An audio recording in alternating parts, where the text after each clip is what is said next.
दोस्तों, फिल्म शुरू होती है और हमें बताया जाता है कि एक ज़ॉम्बी वायरस पूरे इंग्लैंड में फैल चुका है और अब वहाँ इंसानों से ज्यादा ज़ॉम्बीज हैं। ये ज़ॉम्बीज इंसानों का दिमाग खाना पसंद करते हैं। फिर हम एक आदमी को देखते हैं जो एक महल तक पहुंचने के लिए घोड़े पर सवार होता है। इस शख्स का नाम विलियम डार्सी है और ये एक कर्नल है। इधर डार्सी को गुप्त सूचना के जरिए पता चलता है कि आज इस महल में पार्टी है और इसमें एक ऐसा शख्स भी शामिल है जो हाल ही में ज़ॉम्बी के हमले में बाल बाल बचा है और इस आदमी के पास जल्द ही एक ज़ॉम्बी बनने का अच्छा मौका है। डार्सी महल में आता है और एक महिला से पूछता है, लेकिन वह इसके बारे में कुछ नहीं जानती। फिर वह लेडी डार्सी को पार्टी में शामिल होने के लिए आमंत्रित करती है। डार्सी के पास ज़ॉम्बी को पकड़ने की योजना है। हम देखते हैं कि डार्सी के पास एक छोटी बोतल है जिसमें कई बड़ी मक्खियां हैं और वह उन्हें पार्टी में छोड़ देता है। और जैसा कि हम जानते हैं कि मक्खियां मरे हुए लोगों को बहुत आकर्षित करती हैं। इस वजह से पार्टी में एक शख्स जिसका नाम मिस्टर किंगस्टोन है मुंह के बल बैठ जाता है और पता चलता है कि वह शख्स मर चुका है, या यूं कहें कि वो जल्द ही ज़ॉम्बी बनकर मर जाएगा। और फिर डार्सी अचानक किंगस्टोन पर हमला करता है और उसे मार डालता है। फिर वह देखता है कि किंगस्टोन के हाथ पर एक ज़ॉम्बी के काटने के निशान हैं। और फिर डार्सी उस महिला से पूछता है कि क्या पार्टी में उसका कोई रिश्तेदार है, क्योंकि उनके भी ज़ॉम्बी बनने का चांस है। तब महिला कहती है कि इसके अलावा पार्टी में और कोई नहीं है, जिसके बाद डार्सी वहां से चला जाता है।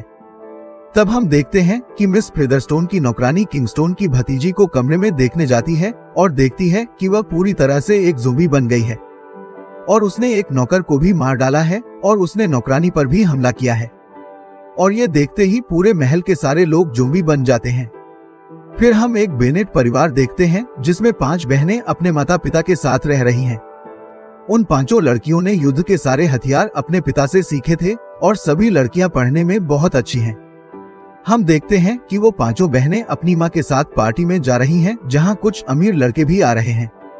उन लड़कियों की माँ चाहती हैं कि वो लड़के उनकी बेटियों को शादी के लिए चुने।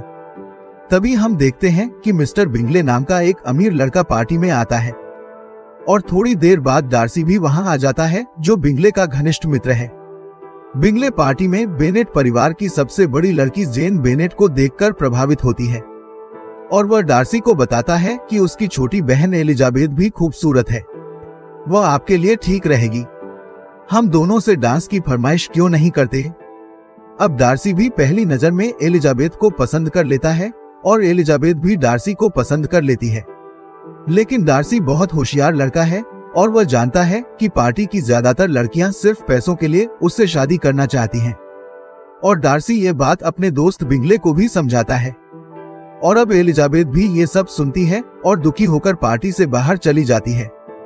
अब एलिशिबा महल के बाहर खड़ी होकर रो रही है। तभी वहां मिस फेदरस्टोन आती हैं जो अब पूरी तरह से एक ज़ॉम्बी बन चुकी हैं और वह एलिजाबेथ पर हमला करने वाली है। तभी डार्सी वहां आता है और उसे बचाता है और उसकी लाश को मार देता है। अब बेनेट परिवार देखता है कि ज़ॉम्बी ने पार्टी पर हमला किया है और अब ये लड़कियां अपना असली रूप दिखाती हैं। सभी लड़कियां अपने हथियार निकाल लेती हैं और ज़ॉम्बी को मारना शुरू कर देती हैं। और जब बिंगले और डार्सी इस नज़ारे को देखते हैं तो उन्हें उनसे और भी ज्यादा प्यार हो जाता है। लेकिन डार्सी अभी भी अपनी भावनाओं को प्रदर्शित नहीं करता है।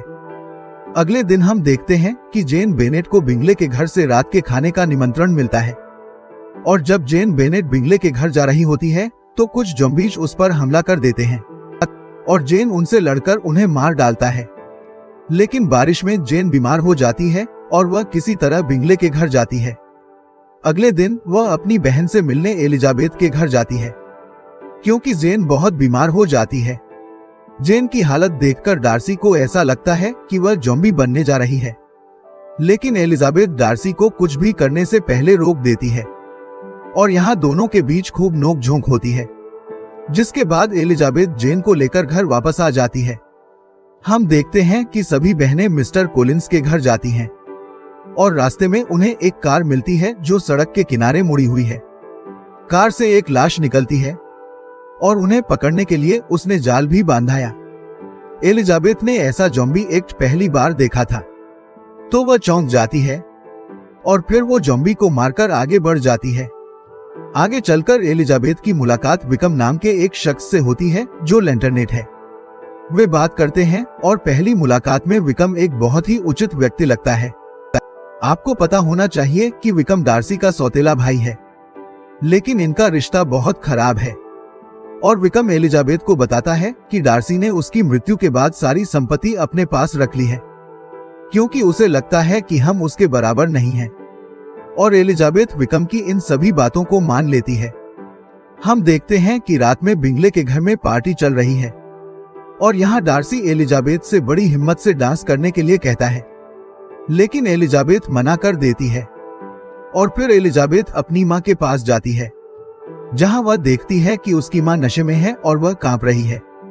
उनका कहना है कि उनकी बेटी जेन बिंगले नाम के एक अमीर लड़के से शादी करने जा रही है और डार्सी भी यह सुनता है और उनका मानना है कि ये सभी लोग पैसे के लालची हैं।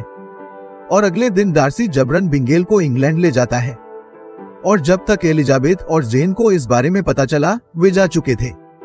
हम देखते हैं कि एलिजाबेथ जंगल में घूम रही है और तभी उसकी मुलाकात विकम से होती है और वह एलिजाबेथ को बेला के एक चर्च में ले जाता है। चर्च लाश का है। विकम बताता है कि आप लाश नासमझ लाश को नियंत्रित करते हैं। तब एलिजाबेथ पूछती है कि क्या ये इंसानों को नहीं खाते। तब विकम कहता है कि अभी के लिए वे इंसानों को नहीं खाते, ये अपनी भूख मिटाने के लिए सूअर का दिमाग खा जाते हैं और जिस दिन ये ज़ॉम्बी इंसानों के खून का स्वाद चखते हैं उस दिन ये लाश इंसानों के खून की प्यासी होगी। विकम चाहता है कि इंग्लैंड के सुपीरियर में उच्च कमान को लाश के साथ बैठक करनी चाहिए और शांति स्थापित करनी चाहिए ताकि इंसानों और ज़ॉम्बीज के बीच शांति बनी रहे। हम देखते हैं कि एलिजाबेथ की बहन लिडा मिस्टर कोलिंस से शादी करने के लिए तैयार हो जाती है और शादी से पहले लिडा को लेडी कैथरीन से मिलने जाना है, क्योंकि कोलिंस लेडी कैथरीन के अभिभावक हैं। फिर हम देखते हैं कि लिडा और एलिजाबेथ लेडी कैथरीन से मिलने चर्च जाते हैं और जहां एलिजाबेथ जानती है कि लेडी कैथरीन का कद काफी ऊंचा है, इसलिए वह विकम को वहां बुलाती है ताकि वह लेडी कैथरीन के सामने लाश और इंसानों के बीच हुए समझौते को रख सके। यहाँ लेडी कैथरीन भी डर के मारे मौजूद हैं और जब विकम उनके सामने लाश और इंसानों के बीच हुए समझौते को रखता है तब सभी उसे मना कर देते हैं और विकम को जाने के लिए अपमानित करते हैं। डार्सी की इस हरकत पर एलिजाबेथ को बहुत गुस्सा आता है और वह मीटिंग छोड़कर चली जाती है। हम देखते हैं कि विकम एलिजाबेथ से मिलने के लिए रात में चुपके से महल में आता है, लेकिन इस बार उसके इरादे ठीक नहीं हैं।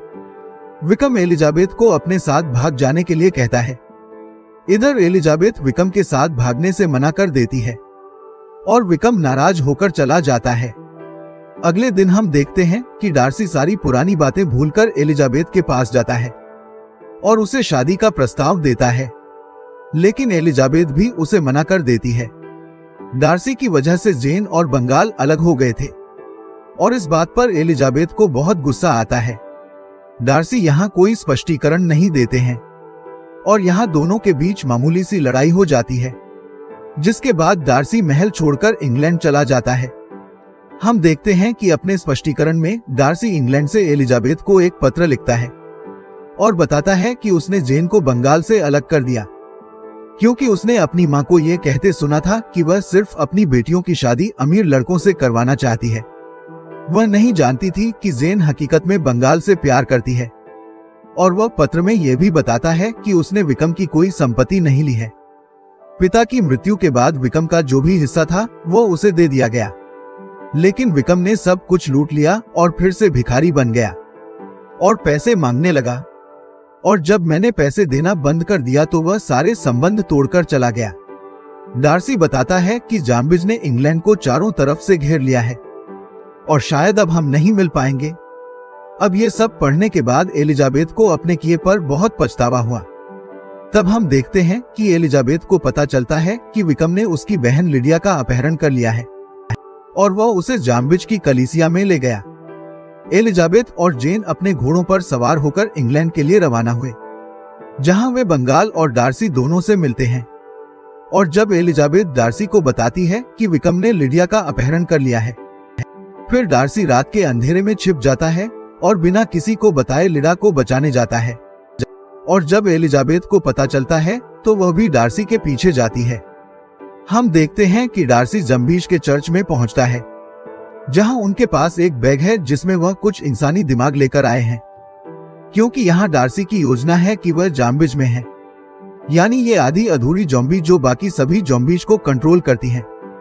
वो उनके भोजन में मानव मस्तिष्क मिलाएगा, जिससे ये सभी राक्षस बन जाएंगे और फिर ज़ोंबी सेना को आदेश देने वाला कोई नहीं होगा। डार्सी मानव मस्तिष्क को अपने भोजन में मिलाता है और नीचे चला जाता है और देखता है कि लिडा एक जंजीर से बंधा हुआ है। डार्सी चेन तोड़ता है और नीचे चला जाता है और फिर विक्रम आता है और वे लड़ना शुरू करते हैं। विक्रम डार्सी को गोली मारता है, लेकिन बंदूक की गोली डार्सी को नहीं लगती है। लेकिन आधी लाश जो अब लाश में परिवर्तित हो जाती है, वे आवाज सुनकर नीचे आती हैं और उन पर हमला करती हैं।